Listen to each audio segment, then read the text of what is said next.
अस्सलामुअलैकुम, welcome back to my channel. आज की वीडियो में मैं आपको कंप्लीट एमडी कैट 2023 का जो फ़िज़िक्स का पेपर है उसका सल्यूशन बताऊंगी। ठीक है, उसमें से हम एक एक एमसीक्यूज़ को सॉल्व करेंगे। पिछली जो वीडियो मैंने अपलोड की थी उसमें मैंने एमडी कैट इंग्लिश का कंप्लीट सल्यूशन आपको बताया था। एमडी कैट के इंग्लिश के पेपर में जो भी क्वेश्चंस थे वो सारे मैंने सॉल्व करवा दिए थे और उस वीडियो का बहुत अच्छा फीडबैक आया था। तो बहुत सारे स्टूडेंट्स ये कह रहे थे कि बाकी सब्जेक्ट्स का भी इस तरह का एमडी कैट के पेपर का सल्यूशन अपलोड करें। तो आप जो एमडी कैट के पेपर हैं उसका सल्यूशन अपलोड करने का सिर्फ यही मकसद होता है कि आप लोगों को एमसीक्यू का जो करेक्ट आंसर है वो पिक करना आना चाहिए। आपको पता होना चाहिए कि आपने कैसे बाकी ऑप्शंस को रूल आउट करके करेक्ट ऑप्शन सेलेक्ट करना है। दूसरा, आपको ये अंदाज़ा हो जाए कि एमडी कैट में किस सब्जेक्ट में से किस तरह के क्वेश्चंस पूछे जाते हैं। और तीसरा, आपको इस चीज़ का अंदाज़ा हो जाए कि कौन कौन से टॉपिक्स ऐसे हैं जो एमडी कैट के लिए बहुत हाई यील्ड टॉपिक्स हैं। आपको ये पता चल जाएगा कि कौन सा ऐसा टॉपिक है जिससे आपके बहुत ज़्यादा एमसीक्यूज़ आ सकते हैं, ताकि आप उसी टॉपिक के ऊपर ज़्यादा फोकस कर सकें। ठीक है, तो इंशाल्लाह ये वीडियो आपके लिए बहुत हेल्पफुल होने वाली है और आपके बहुत सारे कॉन्सेप्ट इससे क्लियर हो जाएंगे। तो चलिए अब मैं आपको एमडी कैट के जो फिज़िक्स का पोर्शन है उसके फर्स्ट 20 एमसीक्यूज़ का सल्यूशन करवाती हूँ, बिकॉज़ ये पार्ट 1 वीडियो है। पार्ट 2 वीडियो में इंशाल्लाह नेक्स्ट जो एमसीक्यूज़ होंगे उनका सल्यूशन करवाऊँगी। तो फर्स्ट क्वेश्चन आई होप आप लोगों को नज़र आ रहा होगा। The following formula can be use to determine the resistance of a length of a conductor R is equal to rho I divided by A. In the formula the symbol rho stands for. ठीक है, अब आप लोगों को पता है कि रो जो होती है ना वो रेजिस्टिविटी ऑफ द मटीरियल होती है। ठीक है, तो अब आपने इसमें से ए ऑप्शन देखा, बी ऑप्शन देखा, सी ऑप्शन देखा, डी ऑप्शन देखा, तो करेक्ट ऑप्शन जो होगा वो सी ऑप्शन होगा, resistivity of the material in units of ohm meters. ठीक हो गया। सेकेंड क्वेश्चन है the resistance of the wire varies inversely as. अब आपने ना फैक्टर्स याद करने हैं। अब आपने रिमाइंड अपने आप को क्या कराना है। फॉर एग्जांपल आप एमडी कैट में बैठे हुए हैं, पेपर में बैठे हुए हैं और ये सवाल आ गया। अब इस सवाल को हल करने के लिए आपने क्या चीज़ रिकॉल करनी है। आपने रिकॉल करना है रेजिस्टेंस का फॉर्मूला और आपने रिकॉल करने हैं वो फैक्टर्स जिनके ऊपर रेजिस्टेंस डिपेंड कर रही थी। ठीक है, तो रेजिस्टेंस जो थी ना, टेम्परेचर को बढ़ाने से रेजिस्टेंस बढ़ रही थी। इसी तरह से अगर आप लेंथ बढ़ा रहे थे तो उससे भी रेजिस्टेंस बढ़ रही थी, लेकिन अगर आप एरिया को बढ़ा रहे थे तो उससे रेजिस्टेंस कम हो रही थी। ठीक हो गया। तो इसमें 124 का ऑप्शन क्या आएगा, option A will be the right option, कि अगर आप एरिया को बढ़ाएंगे तो रेजिस्टेंस कम होगी। So this is the inverse relation. ठीक है, तो यहाँ पर उन्होंने वही पूछा हुआ है कि the resistance of the wire varies inversely as, तो आप इसमें ऑप्शन ए पुट करेंगे। ठीक है, अगर आपको ऐसे फैक्टर्स याद नहीं होते रेजिस्टेंस के तो आप रेजिस्टेंस का फॉर्मूला याद करें, R is equal to rho L divided by A. It shows कि आर जो है वो डायरेक्टली प्रोपोर्शनल है लेंथ के और इन्वर्सली प्रोपोर्शनल है किसके, ए के, यानी एरिया के। ठीक है, या तो या फार्मूला रिकॉल कर लिया करें या फिर वो फैक्टर्स रिकॉल कर लिया करें जो कि आपने थ्योरी से पढ़े होंगे कि रेजिस्टेंस किन किन फैक्टर्स के ऊपर डिपेंड कर रही है। तो आई होप आप लोगों को ये सवाल समझ आ गया होगा। नेक्स्ट चलते हैं question number 125। A capacitor of capacitance C has a charge Q and stored energy is W. If the charge is increased to 2Q, the stored energy will be. अब यहाँ पर ना आपने देखना है, सबसे पहले बहुत सारे स्टूडेंट्स ये पूछ रहे थे कि हमें न्यूमेरिकल सॉल्व करना नहीं आता। देखिए, न्यूमेरिकल सॉल्व करने के लिए ना या इस तरह का क्वेश्चन सॉल्व करने के लिए आपको 3 चीज़ें देखनी है। First of all you have to see कि आपको कौन कौन सी क्वांटिटीज़ गिवन है। आपको इसमें क्या गिवन है, आपको इसमें चार्ज भी गिवन है, आपको इसमें कैपेसिटेंस भी गिवन है, आपको इसमें एनर्जी भी गिवन है। तो अब आपको फ़ौरन से एक ऐसा फार्मूला माइंड में लाना है जो रिलेट कर रहा हो कैपेसिटर की स्टोर्ड एनर्जी को, उसकी कैपेसिटेंस को और उसके चार्ज को। तो वो फार्मूला कौन सा है, stored energy in the capacitor is equal to Q square divided by 2 into capacitance. ठीक है, अगर आप लोगों को फार्मूला समझ नहीं आया तो आप दोबारा वीडियो को स्लो उसमें करके दोबारा से देख लें। तो stored energy is equal to Q square divided by 2c। तो इसका मतलब ये है कि स्टोर्ड एनर्जी जो है वो डायरेक्टली प्रोपोर्शनल है क्यू के स्क्वायर के, यानी चार्ज के स्क्वायर के। तो चार्ज को अगर डबल कर रहे हैं तो डबल का जो स्क्वायर होगा वो 4 टाइम्स होगा। तो इसका मतलब है चार्ज को डबल करने से जो स्टोर्ड एनर्जी है वो 4 टाइम्स बढ़ जाती है। तो 125 का जो आंसर होगा वो ऑप्शन बी होगा। ठीक है, नेक्स्ट चलते हैं question number 126। To store the electric charge the ultra capacitors use. इसका आंसर है डबल लेयर इफेक्ट, बट ये क्वेश्चन जो है वो पंजाब टेक्स्ट बुक में से नहीं आया हुआ, कम से कम मेरी नज़र से तो नहीं गुजरा जब मैंने इसको पढ़ा था। तो लेकिन ये क्वेश्चन यकीनन किसी और बुक में होगा, या फेडरल की बुक में होगा या केपी की बुक में होगा। लेकिन एक आध क्वेश्चन अगर इस तरह का आ भी जाता है तो इससे घबराने वाली कोई बात नहीं, ये आपके मेरिट के ऊपर बिल्कुल अफेक्ट नहीं कर रहा होता। उसके बाद आता है क्वेश्चन नंबर 127। अब क्वेश्चन नंबर 127 में क्या पूछ रहे हैं, what is the potential difference between 2 points in an electric field if it takes 600 joules of energy to move a charge of 2 coulombs between these 2 points. अब देखें ये एक न्यूमेरिकल है। अब बहुत सारे स्टूडेंट्स कहते हैं कि हमें न्यूमेरिकल सॉल्व करना नहीं आता, तो उसमें मैं पहले भी ये बता रही थी कि आपने क्या चीज़ें देखनी होती हैं। फर्स्ट ऑफ ऑल आपने देखना है कि आपको कौन कौन सी क्वान्टिटीज़ गिवन है। अब इस न्यूमेरिकल में आपको इलेक्ट्रिक फील्ड आपको बिटवीन 2 पॉइंट नहीं, इसमें आपको गिवन है एनर्जी, ठीक है, 600 जूल्स, और इसमें आपको क्वांटिटी ऑफ चार्ज गिवन है दैट इज़ 2 कूलम्स। अब फ़ौरन से अब आपको दूसरी चीज़ क्या देखनी है कि अब मुझे फाइंड क्या करना है, वो आपसे पूछ रहे हैं पोटेंशियल डिफरेंस। अब आपको 3 चीज़ें पता चल गई, एक तो 2 आपको चीज़ें गिवन है और तीसरी चीज़ आपने फाइंड करनी है। अब नेक्स्ट स्टेप आपका क्या होना चाहिए न्यूमेरिकल सॉल्व करने में, आपको फ़ौरन से रिमाइंड करना चाहिए कि कौन सा ऐसा फार्मूला था जो पोटेंशियल डिफरेंस को, एनर्जी को और चार्ज को आपस में मिला रहा था, ठीक है। तो अब आपको याद होगा, आपने फार्मूला पढ़ा होगा U is equal to Q V, ठीक है, energy is equal to charge multiply by voltage, या वोल्टेज मतलब पोटेंशियल डिफरेंस। तो ये फार्मूला फ़ौरन से आपके माइंड में आना चाहिए। अब जब ये फार्मूला आपके माइंड में आ गया तो अब आपने देखना है कि इस फार्मूले में आपको कौन कौन सी क्वांटिटीज़ गिवन है।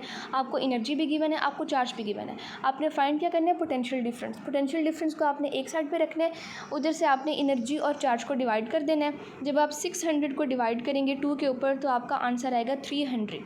यहाँ पर यूनिट गलत लिखा हुआ है, 300 वोल्ट्स आना चाहिए, इन्होंने जूल लिखा हुआ है, ठीक है। तो न्यूमेरिकल सॉल्व करने की टिप्स भी मैं आपको यहाँ पर दे रही हूँ कि आपने न्यूमेरिकल्स को बहुत स्टेप वाइज सॉल्व करना होता है। सबसे पहला स्टेप आपने ये देखना है कि कौन कौन सी क्वांटिटीज़ गिवन है।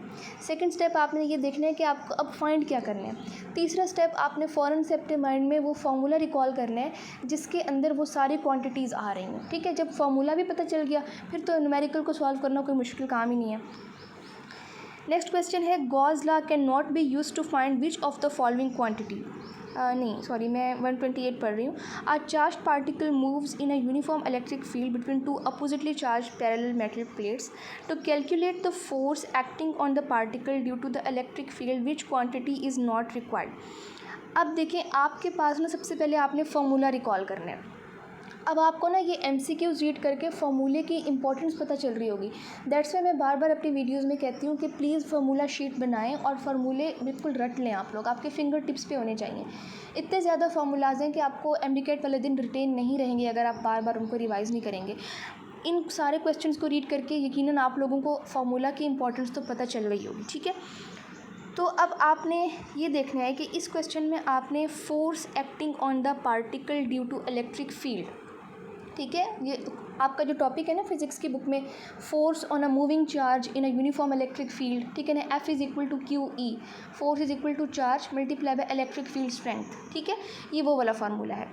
अब आपके माइंड में फ़ौरन से फार्मूला आ गया, आपने देखा कि इस फार्मूले में चार्ज भी इस्तेमाल हो रहा है, ई जो होती है वो होती है वोल्ट पर मीटर, ठीक है। तो इसका मतलब है कि ये पोटेंशियल डिफरेंस भी आ रहा है इसमें और प्लेट की सेपरेशन भी आ रही है।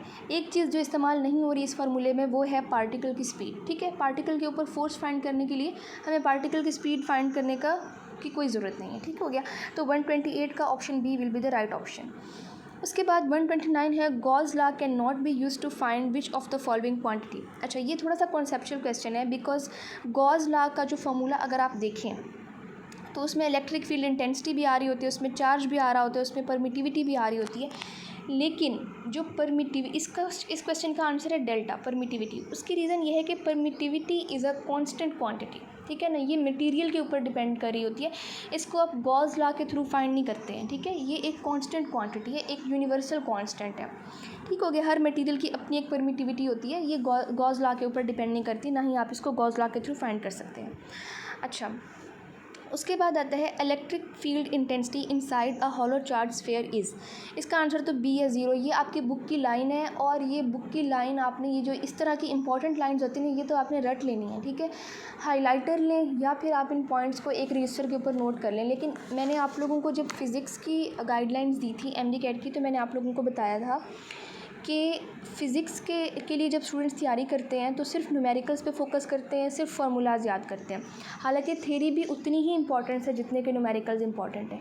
तो अब आपको फ़िज़िक्स के क्वेश्चन सॉल्व करके ये आइडिया हो रहा होगा कि थ्योरी का भी उतना ही वेटेज होती है जितनी कि न्यूमेरिकल्स की वेटेज होती है। ठीक है, तो दोनों चीज़ों के ऊपर फोकस करना है, फार्मूलाज के ऊपर भी फोकस करना है, जो बुक रीडिंग है, जो थ्योरी है, उसके ऊपर भी फोकस करना है। नेक्स्ट क्वेश्चन है, as per Coulomb's law the force of attraction और repulsion between 2 point charges is directly proportional to.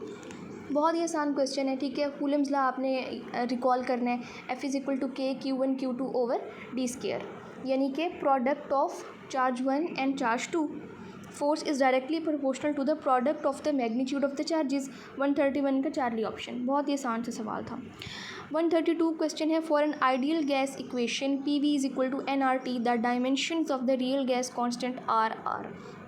अच्छा, डायमेंशंस में से सवाल। अब डायमेंशंस जो है ना वो आपकी फ़िज़िक्स की फर्स्ट ईयर का पहला चैप्टर है and this is most important, क्योंकि डायमेंशंस में से एक ना एक MCQ ज़रूर आता है। ठीक है, तो आपको किसी भी चीज़ की डायमेंशंस फाइंड करना आनी चाहिए, ख़ास तौर पर जितने भी आपके फ़िज़िक्स की बुक में कॉन्स्टेंट्स है ना, यूनिवर्सल गैस कॉन्स्टेंट है, इसी तरह से जब मैंने अभी पीछे परमिटिविटी हमने पढ़ा है, जो भी है, ये जितनी भी क्वांटिटीज़ हैं ना, इनकी एटलीस्ट आपको डायमेंशंस आनी चाहिए। ठीक है, तो ये सिंपल सा डायमेंशंस फाइंड करने का सवाल है, ये आप लोग खुद ही भी कर लेंगे।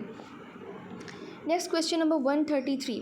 अच्छा, अब क्वेश्चन नंबर 133 जो है ना, अब एक स्टूडेंट है वो क्वेश्चन पढ़ता आ रहा है पीछे से, जब वो क्वेश्चन नंबर 133 देखेगा वो कहेगा ओहो इतना बड़ा न्यूमेरिकल, ये तो मुझसे सॉल्व ही नहीं होने वाला। ठीक है, अब इस कंडीशन में अगर ये क्वेश्चन मेरे पेपर में आता तो मैं क्या करती?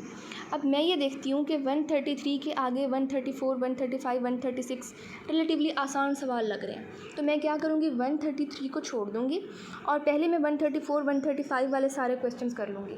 जब मैं सारे क्वेश्चन कर लूँगी सॉल्व, उसके बाद मैं 133 के ऊपर वापस आऊँगी और आराम से इस क्वेश्चन को सॉल्व करूँगी, बजाय इसके कि मैं 133 को लेके बैठ जाऊँ और उसके बाद मेरा सारा टाइम इसी के ऊपर ज़ाया हो जाए। ठीक हो गया, तो पहले आसान सवाल को करना है, उसके बाद मुश्किल सवालों की तरफ आना है। तो अभी हम 133 को छोड़ देते हैं, इसके ऊपर हम एंड पे आएंगे। Coming towards question number 134। ठीक है, 134 क्या है कि the speed of sound in an ideal gas depends upon. बहुत ही सिंपल सा सवाल है, speed of sound in an ideal gas का फॉर्मूला जहन में लाएं। क्या होता है speed of sound in an ideal gas? √ρ/T/R। ठीक है, आर जो होता है वो जनरल गैस कांस्टेंट होता है, सॉरी रो नहीं होता, वो डायबिटिक इंडेक्स होता है। ठीक है, और मल्टीप्लाई बाय टेम्परेचर। ठीक हो गया, और आर जो होता है वो जनरल गैस कांस्टेंट होता है। तो जो स्पीड ऑफ साउंड है आइडियल गैस में, उसका फॉर्मूला आपकी बुक में लिखा हुआ है, उसको आपने रिकॉल करना है और इसका आंसर जो होगा वो चार्ली ऑप्शन होगा, टेम्परेचर एंड डेंसिटी। नेक्स्ट आता है, if transverse waves are passing through the medium then particle of the medium. अब देखें ये आपकी बुक की थ्योरी में से सवाल आया है, जिस बच्चे ने थ्योरी नहीं पढ़ी हुई होगी उसके लिए ये क्वेश्चन भी मुश्किल होगा। तो जब भी आपने देखा है कि जो ट्रांसवर्स वेव्स होती हैं ना, उसमें पार्टिकल्स जो होते हैं वो एक ही पॉइंट के above to and fro move कर रहे होते हैं। ठीक है, पार्टिकल्स अपनी जगह नहीं छोड़ रहे होते, बट एक ही पॉइंट के ऊपर टू एंड फ्रो मोशन कर रहे होते हैं। तो ये किस केस में होता है? ये सिंपल हार्मोनिक मोशन में होता है। 135 का ऑप्शन क्या होगा? Option D will be the right option. Next आता है question number 136। When a wave goes from one medium to another there is no change in the. बहुत ही सिंपल सी बात है, फ्रीक्वेंसी के अंदर कोई चेंज नहीं आता जब मीडियम चेंज होता है। ये भी आपकी बुक की लाइन है और ये थ्योरी में से सवाल आया हुआ है। ठीक है, तो अब आपको इंपॉर्टेंस पता चलती जा रही होगी आहिस्ता आहिस्ता थ्योरी के। Wave trough refers to. बहुत ही आसान सवाल है, ट्रफ जो होता है वो लोएस्ट पॉइंट होता है वेव का, क्रेस्ट जो होता है वो हाईएस्ट पॉइंट होता है वेव का, तो इसका आंसर डेल्टा होगा। Question number 138। First law of thermodynamics concerns with the conservation of energy, delta option. ठीक है, ये भी बुक की लाइन है। क्वेश्चन नंबर 139 है, N ideal gas has molar specific heat at constant pressure when the temperature of n moles is increase by delta T, the increase in the internal energy is. ठीक है, अब इसका solution क्या है? इसका solution मैं आपको दिखाती हूँ। इसका आंसर चार्ली है। अच्छा बच्चों, इस सवाल का जो एक्सप्लेनेशन है वो क्या है? सबसे पहले आपने देखना है कि heat capacity at constant pressure का क्या फार्मूला होता है। उसका फार्मूला होता है internal energy plus work done. ठीक है, अब इसमें से ना आप इंटरनल एनर्जी को साइड पे कर लें तो आ जाएगा heat capacity at constant pressure minus work done. इसमें आपने इनकी वैल्यूज़ पुट कर देनी है। अब क्यू पी को हम इस तरह भी लिख सकते हैं ना, N C P delta T, और वर्क जो होता है वो किसका प्रोडक्ट होता है? वॉल्यूम और प्रेशर का। ठीक है ना, प्रेशर और चेंज इन वॉल्यूम का। तो वर्क का हमने दूसरा वाला फार्मूला लिख दिया। ठीक हो गया, तो इस तरह से आपने क्या किया, अब पी डेल्टा वी को आप एन आर डेल्टा टी भी लिख सकते हैं। जब आपने ये सारा वैल्यू लिख दी उसके बाद आपने एन डेल्टा टी को कॉमन ले लेना है और आपके पास आंसर आ जाएगा। ठीक है, तो सिंपल आपने फार्मूला यूज़ करके आंसर निकाल सकते हैं आप इजीली। तो इसलिए आपने फार्मूलाज पर भी बहुत ज़्यादा फोकस करना है और थ्योरी पे भी बहुत ज़्यादा फोकस। अब क्वेश्चन नंबर 140 में फिर से बुक की लाइन आ गई है। The ohm meter of a portable digital multimeter need, इसका ऑप्शन ए है इंटरनल बैटरी। ठीक है, ये आपकी बुक की लाइन है। क्वेश्चन नंबर 141 है a wire of uniform area of cross section A, length L and resistance R is cut into 2 equal parts, what will happen to the resistivity of each part. बहुत ही important सवाल है और बहुत ही important concept है कि resistivity is the characteristic of a material, और ये मटेरियल को मतलब पार्ट्स में काटने से, उसकी लेंथ चेंज करने से, उसका एरिया चेंज करने से बिल्कुल भी चेंज नहीं होती। ठीक है, हर मटेरियल की अपनी एक रेजिस्टिविटी होती है जो उसकी लेंथ और उसके एरिया पर डिपेंड नहीं कर रही होती। तो इसका आंसर क्या आएगा, 141 का डी ऑप्शन होगा, it will remain the same. ठीक है, लेकिन अगर यही सवाल रेजिस्टेंस के हवाले से पूछ लिया जाएगा तो वो उसका आंसर कुछ और होगा। ठीक है, बिकॉज रेजिस्टेंस जो होती है वो लेंथ पे डिपेंड कर रही होती है। Resistance is directly proportional to length. अब जब एक मटेरियल को हमने 2 हाफ्स में कट कर दिया है तो उसकी लेंथ हाफ हो गई है, तो उसकी रेजिस्टेंस भी हाफ हो जाएगी, लेकिन उसकी रेजिस्टिविटी रिमेन सेम रहेगी। और ये आपके बुक में ये कॉन्सेप्ट दिया हुआ है कि resistivity is the characteristic of the material and it does not change with the length and area of the material. उसके बाद क्वेश्चन नंबर 142 है, ये लास्ट क्वेश्चन है। If 0.5 tesla field is applied over an area of 2 meter square which lies at an angle of 60 degrees with in the field, then resulting flux will be. बहुत ही आसान सा सवाल है, फिर से वही न्यूमेरिकल है। अब ये मैं आप लोगों के ऊपर छोड़ती हूँ। क्वेश्चन नंबर 142 जो है ना, ये आप लोग कमेंट सेक्शन में इसका सल्यूशन लिखें और एक्सप्लेन भी करें कि आपने कैसे फार्मूला पुट किया, आपको कैसे पता चला कि गिवन क्वांटिटीज़ कौन सी हैं, आपको कैसे पता चला कि आपने फाइंड क्या करना है, और आपको कैसे पता चला कि फ़ार्मूला कौन सा लगाना है। ठीक है, फार्मूला भी लिखें और इसका सल्यूशन भी लिखें। तो तमाम स्टूडेंट्स जो ये वीडियो देख रहे हैं, इस क्वेश्चन का सल्यूशन आप लोग कॉमेंट्स में डालें ताकि मुझे आइडिया हो जाए कि आप लोगों को अच्छे से समझ आ गई है। ओके, क्वेश्चन नंबर 133 जो हमने पहले छोड़ दिया था, क्योंकि हम लोग पहले आसान सवाल कर लेते हैं और उसके बाद हम लोग मुश्किल सवाल करते हैं। ठीक है, और ये सिर्फ मैंने इसलिए किया ताकि आपको आइडिया हो कि आपने फ़िज़िक्स का पेपर सॉल्व कैसे करना है। पहले आपने आसान सवाल सॉल्व करने, देन आपने मुश्किल सवालों की तरफ आना है। ठीक है, तो a distant star is receding from the earth with the speed of 1.40 into 10⁻⁷ metre per second. It emits light of frequency 4.57 into 10⁻14 hertz. The speed of light is 3.0 into 10⁸ meter per second. The Doppler effect formula can be used with the light waves. What will be the frequency of this light when detected on Earth? ठीक है, अब ये क्या कर रहा है, the distant star is receding from the अर्थ। ठीक है, तो इसके लिए आप कौन सा फार्मूला यूज़ करेंगे, इसका सोल्यूशन मैं आपको दिखाती हूँ।